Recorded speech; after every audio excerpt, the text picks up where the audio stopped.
So welcome. So can you introduce yourself to us? My name's Dr. Gary McKeown. I'm a senior lecturer in the School of Psychology in Queen's University, Belfast. And what is your highest degree? My highest degree is a Ph.D. And what was it in? It was in psychology as well. And where did you get it? I did it in the place that I currently work now. So I did my bachelor's degree there, and then just for a series of life coincidences, I was a person who really wanted to get away, but I had a girlfriend at the time, and I ended up doing my degree, and then they offered me the PhD, and I stayed and did the PhD, and then after that I went away and travelled the world for several years. So I got stuck in Belfast, and then I had to run away for my own sanity, and then I came back, and the only people I knew who would give me a job were in Belfast, and I've been stuck there ever since. Describe your sense of fashion. Is it eclectic, classic, trendy, or random?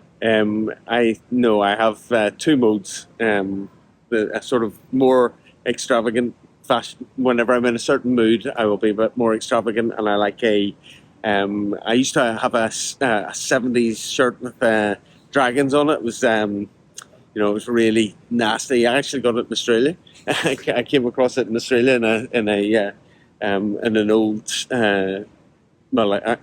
in a caravan that I was staying in, and I wore it for ages. So I do enjoy an extravagant shirt, but most of the time I'm actually quite boring in my fashion. What's something you're working on right now that you're excited about? We do a lot of work on the on laughter and the ambiguity of laughter. So with a series of studies, we have a new paper just about to come out in the Journal of Nonverbal Behaviour. So one of our theories, there's kind of within the laughter research that I work on, there's a lot of people that say that there are different types of laughter. And one of the questions I have is, are there different kinds of laughter, or are there different, so people will talk about a nervous laughter. So is it a nervous laugh, or is it a laugh while you're nervous? So are these overlapping things, or is there something that's actually a set kind of laugh? I fall into the category that you're laughing while you're nervous, and that influences the laugh signal, and rather than there being a neural program for a nervous laugh in your head. We're trying to show the value of laughter as an ambiguous social signal. That's so laughter at its heart comes from at its core comes from play. And from play signals. We see it in lots of animals, and so they exist as a social bonding signal. It's a social bonding signal that basically says whenever animals are playing, or the great apes are playing, or humans are playing in a rough and tumble way, it's showing that we're in a mock state now, so we're not actually going to hurt one another. And that so it's a social bonding signal, and it exists. It works. Then it's worked its way into human linguistic communication, and it still exists in communicative states where people laughed to essentially to paper over the cracks in conversations and repair conversations. So we're exploring the various angles of that in some experiments that we're doing. Tell us about one of your favorite conference experiences. Okay, so I'm currently at ISRI 2022, and I think my favorite conference experience was in ISRI. I can't remember the year, but it was the time we were in St. Louis. I think it was last time we were in Amsterdam. You were there. Yeah. You were there. And Alan Fridland gave a talk, and he gave a talk. So Alan Fridland has a big, he's on one side of a debate with Paul Ekman and Ross Buck on the other side of the debate. Ross Buck was at the conference as well, but Paul Ekman wasn't. But Alan Fridland had gone and got the thesis of that showed that one of the studies had not been reported. There was a study done that was contradictory to the others, and it hadn't been reported. And he managed to get a copy of the thesis, and he printed about 20 copies of that thesis. And at the end of his talk, the sort of grand gesture was he brought the thesis out and he gave us, threw it across the room and said, "Anybody who wants a copy, take it there. There's the evidence." So it was a very theatrical talk and a very theatrical moment, and yeah, it was great and a little bit controversial because there was this fight in academia. So yeah, I think that was a great moment. So what's the downside of your job? The downside of my job is time. I think it's time. So you can um, you can get obsessed by things, and often you've got a lot of work with teaching. And I really enjoy teaching, but there's a lot of stuff. The actual teaching bit is lovely, but there's a lot of stuff around the edges, lots of marking, lots of admin that has to be done beside it. That really has to be done, and so that's because that's always time critical, and your research is not time critical, but the research is kind of what you get passionate about and what you want to do, and so that kind of means you have to find time to do the research, and that eats into evenings and weekends, and I have a family, and so that's the downside. So I wish I had more time, less marking to do, and more research time. So what's one of your proudest achievements?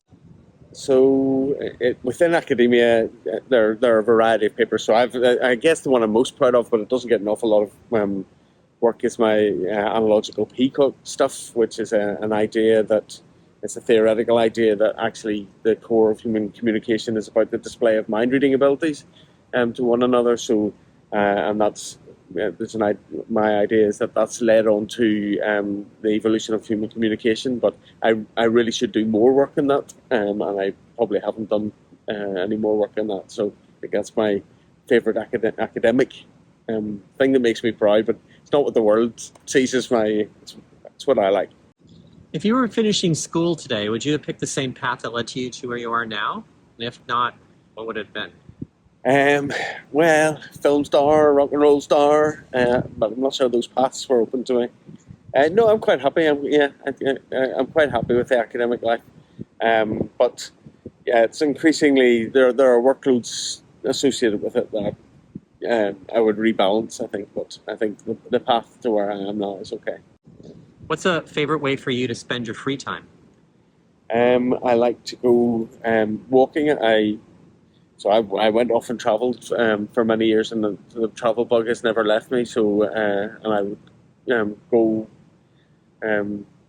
through jungles and mountains, up mountains, and all over the place. So if I can do that, if I can get away, my wife's Peruvian, so sometimes, and I spent a long time in the Amazon at the stage.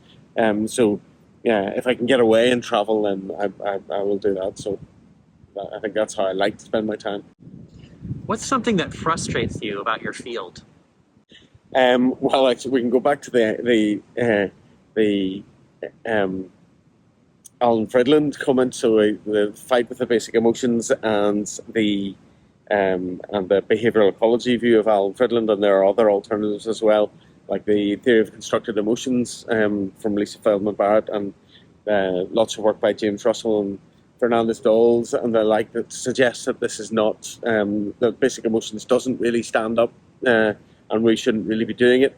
And yet, what frustrates me is I work in both emotion science and in affective computing, and it's just very easy to take the 6 classic emotions off the shelf and use those as stimuli. Having 6 stimuli like that, or then variations on those 6 stimuli,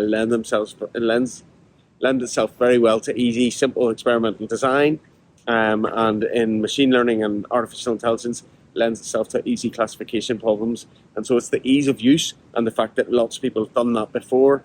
That frustrates me, that people can't. I suspect it's a much more complicated problem than can be solved with those kinds of stimuli, but yet they lend themselves so readily to easy experimentation and easy machine learning problems, that I think people aren't tackling the more complex issues. So that frustrates me.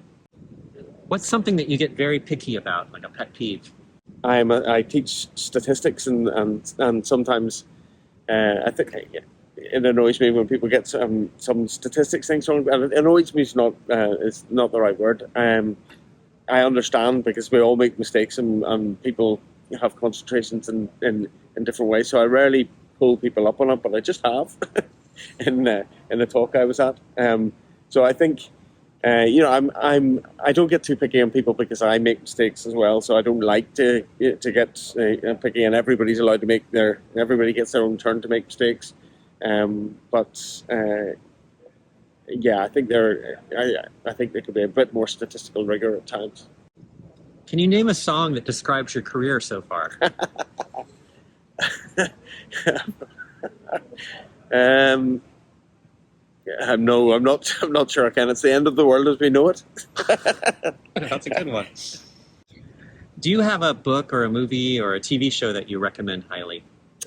I'm currently reading the extra June novel, so I really like both Blade Runners, and both. I wasn't expecting to like the second one, but I did, and then so that's Denis Villeneuve was the director of that, and he's gone on to do June. So I do. Currently, I am. So I read the Dune books, and then I got my two sons to read the Dune books before we watched the movie, and now they've gone off and read all the other Dune books afterwards, and so I'm having to do catch up. They've gone.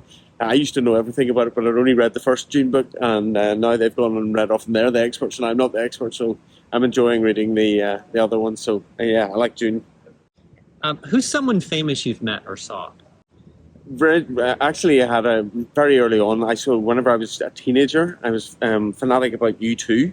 I was Irish. I'm Irish, and U2 were a world conquering band at the time. And I met them. I went as a fan. I stood outside a concert, and a thing they were recording for TV. And I met them. They came in and they brought us in, and we sort of spent the day with them. And what was good about it was that it was they say never meet your heroes, and that was so I was young and I met my heroes at the time, and it was a really worthwhile thing because it did do that never meet your heroes thing to me, because I realised that they were just people, and that was a nice lesson to get at a young age, to know that everybody's just a person and nobody should really be up on a pedestal. What's something that you consider a fact in psychology? I guess the Stroop effect is the one that constantly replicates and is really, really strong. So the replication crisis has been a bit disheartening within psychology, because for somebody of my age, somebody of your age, we grew up with lots of studies, and you kind of used to take them as facts. And then they didn't replicate, and sort of the foundations on which you built your ideas and thoughts, they have crumbled a bit. And we should be skeptical. Scientists, we should have a healthy skepticism most of the time, and so we do that. But yeah, it's very boring, the Stroop effect thing, but it constantly replicates. So describe your take on Sigmund Freud in one word. In one word. One word. Nonsense. What was your first publication about? I had a variety of conference-y style publications. I think my first journal publication was an agent-based model on opinion dynamics. So agent-based modeling is I'm a psychologist who has a strong technology side of things, and agent-based modeling got me intrigued in the early 2000s, and I created this model about how information percolated through. So an agent-based model is you create little software agents that communicate with one another, and that allowed me to demonstrate how information would an opinion could percolate through society. But I quickly realised that nobody's really into that, and that wasn't going to lead me into a career. So to do things, so that was my only agent-based model. Now the field of cultural evolution has taken off, and that intrigues me as well. So I've actually started getting back into writing some agent-based models at the minute. So, what's a bit of advice you might have for living a good life? Living a good life.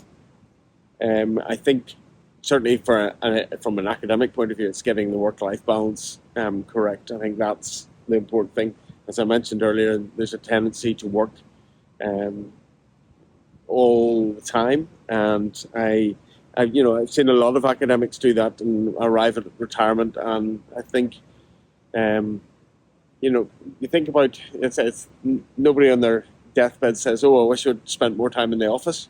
I wish I'd done that extra little experiment." So I think there's making sure that you experience all aspects of life and have a rich and varied existence is important. And I've an old, because I did lots of travelling in my years, I'm a bit of an old hippie.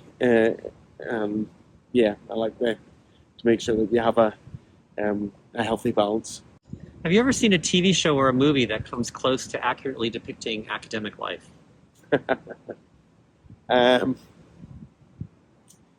Indulge me in the opposite of that, which was Lie to Me, which was supposed to be loosely based on Paul Ekman's career, and it was the ideas that you could tell people were lying from the facial expressions. So that was great fun when it came out.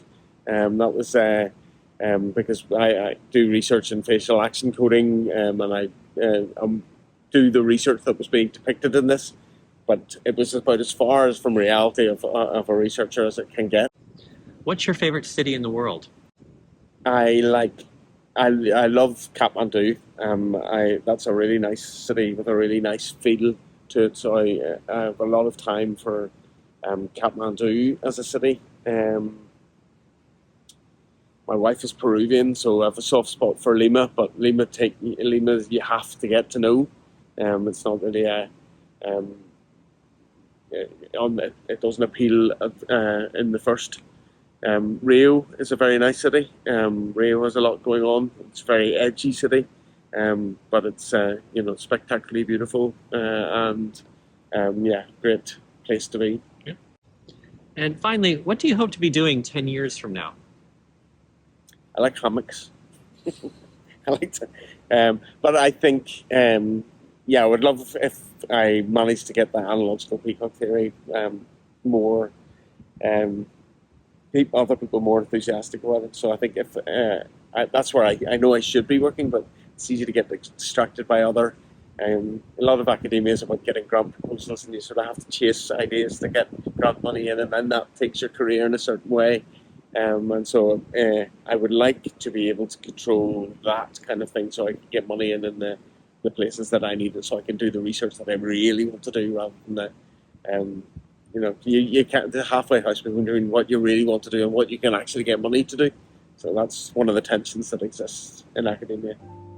Well, thank you so much, Gary. Really appreciate it. Okay, thanks.